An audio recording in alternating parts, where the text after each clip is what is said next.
মহাকুম্ভে যাওয়ার উদ্দেশ্যে বেরোলেও যাওয়া তো হয়নি। গত শনিবার নয়াদিল্লি স্টেশনে ভিড়ের চাপে পদপিষ্ট হয়ে মৃত্যু হচ্ছে 18 জনের। প্রত্যেকেই মহাকুম্ভে পুণ্য স্নানের জন্য প্রয়াগরাজ যাচ্ছিলেন। ঘটনার দায় নিজেদের ঘাট থেকে ঝেড়ে ফেলার চেষ্টা করলেও মুখ রক্ষা হয়নি ভারতীয় রেলের। তাই ভয়াবহ দুর্ঘটনার পর থেকে একের পর এক কড়াকড়ি জারি করা হচ্ছে নয়াদিল্লি স্টেশন চত্বরে। পদপিষ্টের সেই ঘটনা থেকে শিক্ষা নিয়ে এবার দেশের ব্যস্ততম 60টি স্টেশনে হোল্ডিং জোন বা অতিরিক্ত স্থান সংকুলানের সিদ্ধান্ত নিল ভারতীয় রেল।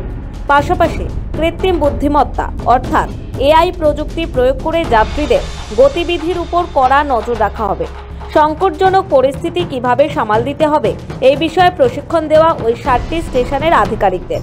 বিশৃঙ্খল পরিস্থিতি এড়াতে যাত্রীদের একটি নির্দিষ্ট পথ দিয়ে হোল্ডিং জোন বা অতিরিক্ত স্থায়ী জায়গায় নিয়ে যাওয়া হবে। সেখানে ট্রেনের জন্য অপেক্ষা করবেন তারা। তীর চিহ্ন এবং ডিভাইডার দিয়ে রাস্তা তৈরি হবে। ভবিষ্যতে ভিড়ের চাপ সামলাতে এআই সহ আধুনিক প্রযুক্তি ব্যবহার করবে ভারতীয় রেল।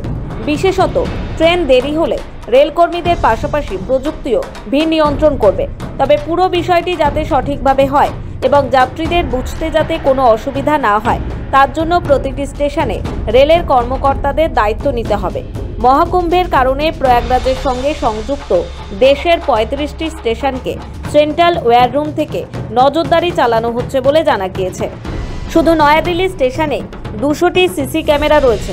প্রশ্ন ঠিক এখানে, সিসি ক্যামেরায় গোটা পরিস্থিতি দেখার পর দ্রুত উপযুক্ত ব্যবস্থা নেওয়া গেল না কেন? তাহলে মৃত্যু হতো না 18 জন মানুষের। জানা গিয়েছে আগামীতে রেল একটি সমীক্ষা চালাবে, যেখানে ভিড়ের সমস্যা নিয়ে কথা বলা হবে যাত্রী, কুলি এবং দোকানদারদের সঙ্গে এবং সেই মতো ব্যবস্থা নেওয়া হবে।